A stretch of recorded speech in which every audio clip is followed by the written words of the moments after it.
Hi everybody, it's Erlene from Erlene Garcia Art and the Hollywood Carney. Today I will be showing you how to make two very simple and delicate bracelets from a mixed strand of tourmaline beads. And I'm also narrating this after filming it, so I'm watching it along with you for the first time. The bracelets came out really cool. One was a gift and one was sold. So let's see what else we have going on here. As you hear my phone go off in the background, I forgot to mute it.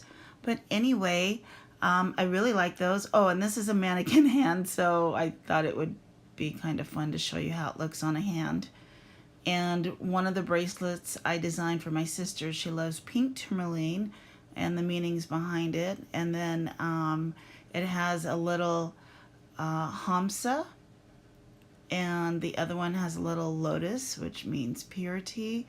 And what I will be doing is taking apart that mixed strand of tourmaline beads that I recently purchased at a bead show.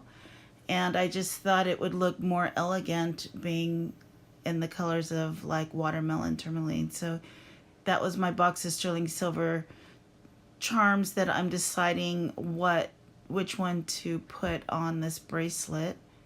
And let's just cut that apart. And sometimes when you buy a strand of beads like this, not all of them will be in a perfect shape unless you really pay a lot for it. So just kind of take your time, separate them, and pick out the good ones like I did there. And keep in mind with the watermelon tourmaline, you want them to be graduated. So let's just start beading. And let's see. Well, I do have a lot of sterling silver charms there. One of them is on the other one. I was deciding, do I want to put the lotus or something else? And I decided to put the lotus instead of, you'll see back there, a little goddess and a sister charm across a peace sign, and tree of life. I did end up making some really cool bracelets out of the other ones because once I get on a roll, I get on a roll. So as you can see, I strung up the beads and they're really pretty. Wow, look at that. I love it. There's a little bit of the turquoise color there in the tourmaline, and a little bit of like lemon color and green. So I put them together as much in the tourmaline rainbow color that I could. And then I'm showing again an example of how it came. So just so you remember, those are really pretty. I bought a few strands of these actually. They were just a great deal. And the Hamsa that I'm deciding to choose for my sister has some CZs. And then that's the little sterling silver lotus. And then let's see, I'm choosing a clasp and some little, those are the little sterling silver crimps. And it's very important that when you are making a sterling silver bracelet, use the sterling silver findings. Now, I do have a lot of jump rings, but I decided to make one of my own out of the sterling silver wire, and I usually buy it like this. And this one is a particular, that one is thicker. So I'm going to, there was already a handmade jump ring in there, and I'll show you later how to make those.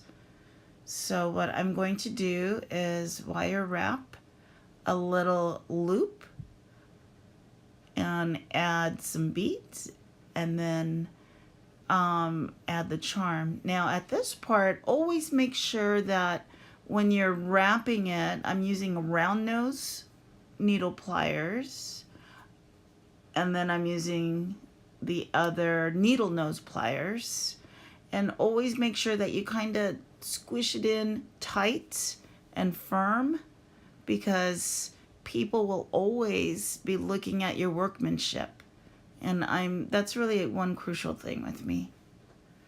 So yep, that looks pretty good.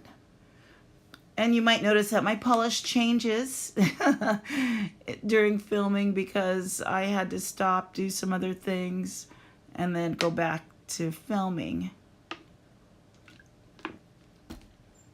So that's the way that I like it to look on every one of my wire wrap pieces that I do. And there's a coil that's about 3 little coils around there. And I'm going to wire wrap that little piece of tourmaline. So that will be holding the little charm. And you could actually use a little glass bead here if you so desire. You could use a wood bead. But I do like using the wood sometimes, but make sure it would be a really sturdy wood, because if you're wearing it in water, it eventually will wear down a little. So let's see. Oh, I'm sticking the little lotus on there. And then I'm going to wire wrap and make sure that it's on there firm. And I do usually wire wrap with 2 sets of pliers. I know some people don't, but I'm just get really technical there. And it's just easier because it's like having an extra little set of fingers. And I'm trying to get in there close. And when you cut that, yeah, make sure that loop is up straight. And I'm going to squeeze that close. And when you cut it, cut as close as possible and try to squish it in there a little, because you don't want it, that little sharp edge getting caught on somebody's garment or scratching them. So that's how it looks. Pretty good if I do say so myself. And of course with sterling silver, you can wear it in the water as much as you like. Sometimes I wear mine in the pool, but keep in mind the chlorine will tarnish it a little. Now this little lobster clasp, I'm going to, what am I doing there? It's hard to see exactly what I'm doing because the while I'm recording this, the little thing that says recording is covering up what I'm watching on the screen. So, oh, I made my own jump ring there. And I'm going to squeeze it together. And I will show you how to make maybe 2 or 3 jump rings at once. But you just want to make sure it's a really nice circle. Connect your charm on. And then close it going back and forth slowly. And don't open it the opposite way because it will not keep a full circle and look professional. So that is the sterling silver crimp bead. And then I'm just going to bend the wire in. Don't forget to put your charm on. Sometimes I do, and then I'm like, oh no. And you don't want to waste a little crimp because basically they're 10 cents each, depending on where you get them. And you don't want to waste a dime, especially when you have to buy 144 pieces in a gross. So let's just take the tip of that wire and put it through the crimp bead. Now, if your beads enable you to go through a couple of beads, that would be great. But if not, then just go through the crimp, squeeze it, and make sure that you flip it over and squeeze it on both sides, because I am using very delicate wire and I want to make sure that it doesn't pull out. And then cut it really close and scoot it all the way down, and then finish with your other side. So we're going to add the jump ring. First we'll put a little crimp. And you can see how some of those beads do not exactly lay flush up against each other. So what I do is once they're on the strand, the beading wire, I rotate them in between my fingers. Here I'm going to make another jump ring, but I'm twisting it around 3 times. and it's more economical to make your own sterling silver jump rings. But sometimes when we're in a hurry, we don't want to do that. But look how nice they come out. So then, you know, you make 3 and save one for your next project. So open it from side, like you're closing a door, back and forth like that.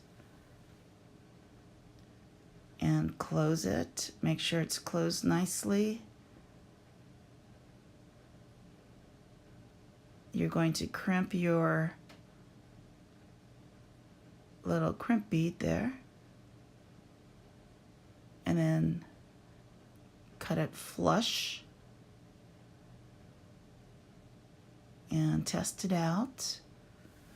It looks really cute. I like it. I like it a lot. Aw, look at that. That is so pretty. Okay, so let's finish up with the other one. So I'm adding, again, the crimp. Fold over your beading wire, tiger tail wire. Push it through the crimp and try to pull it as firm as possible. I know those suckers can be tiny and sometimes they fly. Crimp it. Let's see. So I ended up making several of these bracelets, and I was very happy that they all sold except for one of them, I believe. That's really pretty. I love tourmaline. And as you know, each color means a different thing. And whenever I do sell my items on Etsy or in stores, if people request the metaphysical meaning, I will send it along with the item. I'm currently, and have been, writing a book of meanings. See how I twist that? Then that way they all lay evenly. Oh my gosh, I love it. So make sure you crimp it on each side. Now the hamsa is rhodium plated with the little CZs. Oh, that's my dog snoring. She's sleeping under my desk. Oh my gosh, those are so pretty. I really should make myself one, but I have so many bracelets. I guess you can never have enough bracelets. That is really, really pretty. I'm proud of myself, especially since I filmed this a couple of weeks ago now. I'm just looking at it. Oh, that gives me so many more ideas. I hope I gave you a lot of ideas. Because just because a strand of beads is mixed does not mean you have to continue with the mixed design like that. Unless it's easy and quick for you. Oh, look at that. And you can also check on my Instagram. I have a lot of photos on there, probably more than 2,000 or 3,000 pictures of one-of-a-kind items that I made.